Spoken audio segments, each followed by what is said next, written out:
Okay, so by now you know that websites and files are stored on web servers located in data centers. But what if you wanted to create your own website? Do you really need your own data center with specialized hardware and software? Thankfully, the answer is no. And developers can launch websites to the internet using something known as web hosting. Web hosting is a service where you place your website and files on the hosting company's web server. You're essentially renting this space in return for stable and secure storage. And you don't need to be a company to use a web host. Individuals can rent space too. In this video, you will learn about the different types of web hosting services that you can use for your websites and web applications. First, let me share with you some of the different hosting options available. These can include shared hosting, virtual private hosting, dedicated hosting, and cloud hosting. Let's explore each of these hosting types in a little more detail now. The cheapest form of web hosting is known as shared hosting.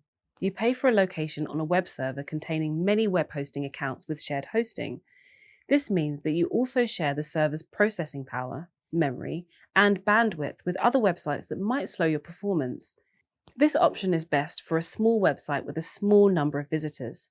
Many developers also use this as a low-cost sandbox environment to practice deploying or hosting their personal websites. Some companies offer free shared hosting, but with limitations, and often have advertisements embedded in the web pages. Sites with more considerable demands use virtual private servers, or VPS. A VPS is a virtual server with dedicated CPU, memory, and bandwidth resources. It will be running on a hardware server with other VPS instances, but as the resources are fixed per VPS instance, your website is unlikely to be impacted by the performance of other VPS instances. A VPS instance will be more expensive than shared hosting.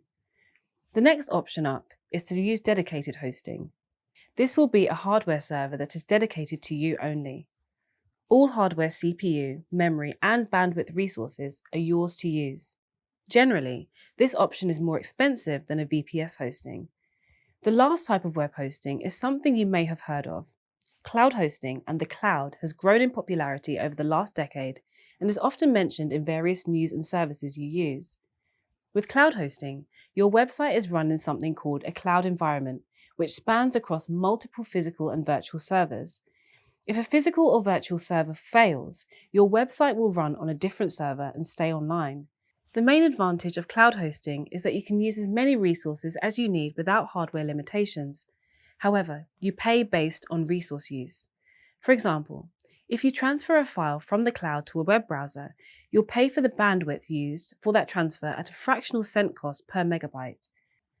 While this can quickly become more expensive, it allows websites and web applications to scale their cost as popularity grows. This is how many of the major web applications operate. In this video, you learned about web hosting and the different hosting options available to individuals and companies. Soon you will build your very first website. Are you excited to get it hosted so you can share it with the world? For more information on web hosting and services, please see the additional reading at the end of this lesson.